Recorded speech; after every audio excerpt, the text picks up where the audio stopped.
Bryan with us this morning. Good morning, Mayor. How are you? I'm doing great. How are you doing, Scott? Good, good. Thanks for being here. Lots of stuff that you guys looked at guys and gals looked at council last night. I want to start with LaSalle. Tell me where we are with that and what the short-term future is now. Well, I say we're days or weeks away. They're pouring the slab on the front right now. They had some weather issues with the rain that we had a couple of weeks ago, so they couldn't pour that front, the terrace in the front. I was actually over there yesterday. Me and city manager went by yesterday and took a look inside on the first floor. It looks really good. I mean, all the furnitures are in this. Everything's draped over because they're still doing some touch-up painting and everything. But the place looks beautiful. I've been able to tour some of the rooms, and it's going to be a 4-star hotel. It's super, super nice. We're probably a couple of weeks away from opening, and we're probably a month away from getting the flag. And so they've got to go through all the process with Marriott and everything else. But it's just a inspection type deal. Really nice. Marriott. Marriott, I'm sorry, yes. Got to pronounce it right. I know. We spent our whole morning. Yeah, exactly. A lot of time doing that.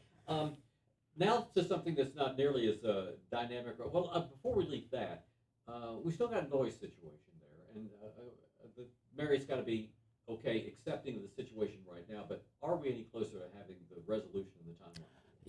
We keep looking, and every time it's much like textile. You do something wrong, you kind of get pushed back and everything else. And so we're going through the whole deal right now, trying to figure out where we're at in this process before we start really trying to bring in, our congressmen and our senators and say, okay, we've got to get this thing done. And same thing yesterday. We were talking about that as we're walking over there having our conversation from City Hall, and then the train goes through, and then you have to stop talking until you get through there. But we'll get on it and we'll figure out how. I mean, it's just UPR is a whole nother government in itself, and what time you're talking to somebody, they're gone. Yep. Well, while we're talking about downtown, let's talk about that. You've started something new in collaboration with A&M to try to drive the students really downtown to be able to see what downtown is. Yeah, this is more not so much the students. The students have found it. They're there for First Fridays. They're there, they're there on the weekends and everything. This is more for, university, the faculty and the staff, all the people, the departments, agencies, whether it's A&M University or A&M the system. This is a place, you call it's adults and families, spouses. I think when someone asked me, well, my husband works there, can I go? It's absolutely. It's everything A&M and their spouses and their families. A little bit more adult, a little bit more mature type of crowd, and that's what we're aiming for. We have all the restaurants, we have all the different places to go. We'll be having live music and have DJs and different cater to the different stuff. I'm really looking forward to this first one. The president's office is the one sponsoring this one, and kind of looking for a place. It's the last week of orientation for all the new faculty that are coming in. So this will be the culmination of the whole week's worth of all this week. They're in orientation of it, and this will be their welcome party and introducing them to downtown, some people who might not ever have been there. And we did find that out in some of our trips and economic development trips with the university that, talking to them and like, I'm sitting there watching these people and it's like, hey, wait a minute, some are talking really good about downtown. I'm watching the looks on the other faces, and how many have never been here? And, like half the table says, we've never been to downtown, and they've lived here for a decade or so. I'm more removed now than I was when I was in DPA, Sure. But how close are we to having some sort of a grocery store or convenience situation where people who live in downtown can see that as being part of the whole picture? Well, it's funny you brought that up too as well. We've been working on that one as well, and I do a shout out to Judge Peters over there because he knows what I'm talking about. But behind the scenes, we're trying to work on different things, and the judge is very, very, we grew up in downtown, so both him and I. That's where everything happened. Downtown. Then went from there to Townshire, and then from Townshire to Manor East Mall, and from Manor East Mall to Culpeper Plaza, and Culpeper Plaza to Post Oak Mall, and it just has kind of spread this whole, how our cities both have developed.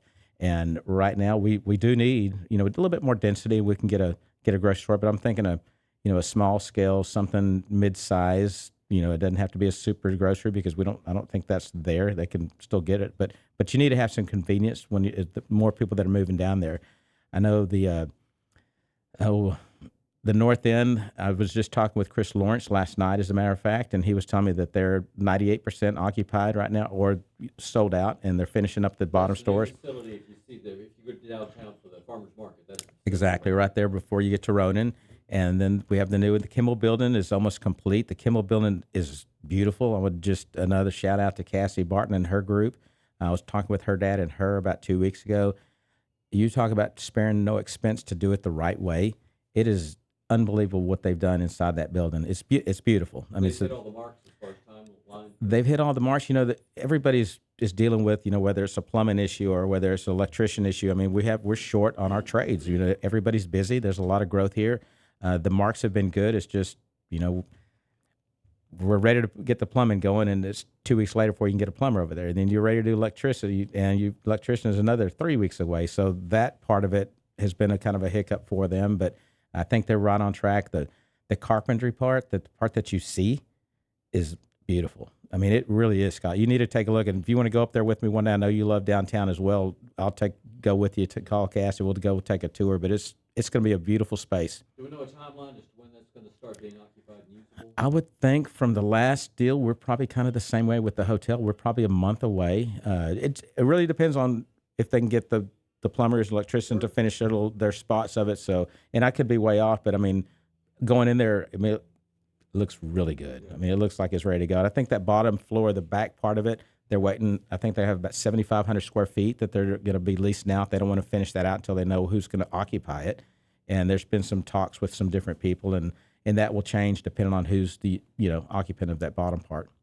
Bobby Gutierrez, the mayor of Bryan, joined us this morning. Finally, today around the cinema, you were talking about an apartment complex that was going to go in there, and we had a soundbite from Councilman Edge talking about the struggle that you have. Here, your citizenry wants things. The city has a plan, and yet things change. It's such a fluid situation. How do you address that? Well, being on P&Z for all the years that I've watched that happen, many, many times and talked to them. This was a little different situation because normally when an applicant comes in, they're looking at buying a piece of property. And, we saw that would happen around the post office on William Joe Bryan, and they come in, they're asked for a use that they figure fits within that neighborhood, within that 55 plus, and they're asking for something less than what they can do by right.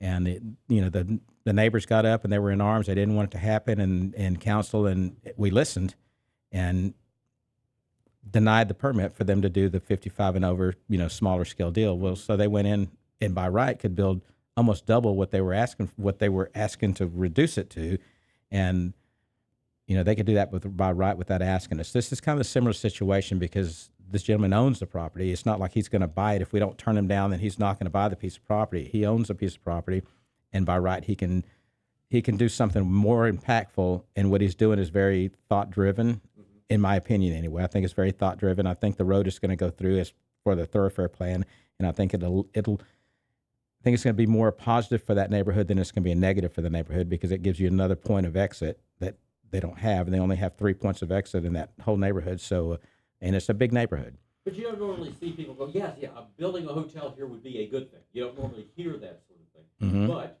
you need to have a density if you're going to be successful in your retail outlets. Exactly. So the density, and what my understanding from him anyway, is that he wants to purchase the properties in the front too for retail. And looking at his other projects, he's gone kind of above and beyond. Excuse me. Sure. He's gone above and beyond for the aesthetics, the stuff that we're looking for, the higher and better uses that we've been asking in Bryan. That, I talked about this last night. 15, 20 years ago, anything we were asking, please do something here in Bryan, and now we're asking for better products. And you can drive 1 mile either direction and see what happened 15 years ago, and then you look at this project and you see what we're going to get. So and I think there's going to be some improvements. I think they're going to be talked. We decided to table this. I had some really good messages last night and some really good ideas that probably get with the applicant and say, I think maybe you can incorporate this and this and this. And I think Councilman Salvato, that's obviously his neighborhood, and he has some strong feelings about what's going to happen over there. And he's kind of been the one leading the charge on, higher and bigger and better uses and better quality of product putting on the ground. So, my hat's off to him because he's really pushing hard for that. Lifelong Bryan, I think 3 generations or 4 generations. So he sees it and he understands what the vision is, the long-term 100-year vision. Well, we're not even going to be here. Sure. Well, okay. Yeah, go ahead. No, but I think that there'll be some tweaks to this plan. I think that the neighbors, hopefully they'll be able to work through all the issues that they have right now. Finally, Infinity, that was everywhere. Where are we with the Infinity situation? Infinity, we approved the 60-day deal last night, so we'll go through the 60-day terms on that. We have, since all this thing broke, we've had several people coming in and asking us, hey, we want that deal. And, Of course, anybody would want that deal. But we love the Bombers. We love the Bombers. We understand there's been a big issue on the maintenance of our field, the deferred maintenance on our field and everything, and that looks bad on our city. And when people complain, they're not complaining to them. They're complaining to us and assuming that that's our responsibility when it's not. It was truly given over to them to make sure they take it and they improve it, and that was part of the deal. Every year you make this a little bit bigger, a little bit better, and put the money that your revenue that we're giving you, giving up for the city and giving to you to improve our field, improve our stadium and our asset. So now we have a lot of other operators that are calling up, hey, we'll do this. You give us this deal and we'll give you X, and we'll Okay, so lesson learned here, and you're just the mayor. You're not the entire Nope. council. Do you look to find another exclusive vendor for that, or do you have a management company who then chooses vendors for different events that would happen? Well, I mean, I think we're going to have to wait and look and see what Uri brings to us. That's the first process, and see. We know kind of what we've heard, and you take that as, people will call you just to trigger your interest and everything if you're interested in it, and we're telling right now we're not doing anything until we figure out if he brings a good plan to us. I mean, it's going to have to be a good plan, and it has to fit in with what most of the other cities across the country are doing, and ours is, as we found out, is kind of the only one that has ever done something like that. We gave up pretty much everything, and it's going to be different. You're going to probably ask for, you're going to need X number of days of events within that facility? Yeah, I mean, I think the majority of all the contracts we looked at when we were bringing this stuff up to other management companies, other teams like this, it was a 3-month window. That 3-month window was during that season, so they had exclusive access during that 3 month for that. And then everybody shared in the the tickets and the concessions, much like we've done with the other people that we have on Midtown Park. The same thing. This one, we gave up everything, and but for giving up everything, you were supposed to put X back into it, infrastructure, but X back into it, which hasn't necessarily happened to what we think it should happen anyway. Anything else this morning? No, I just think that we've got this. I want to invite everybody from Texas A&M. I mean, this is truly going to be a really big night on this our third Friday of every month. It's going to happen. Faculty, staff, agencies, departments, and I think that our team has put a really good thing together. We have Kim Fox from the President's Office and Trudy Bennett that are heading up the committee.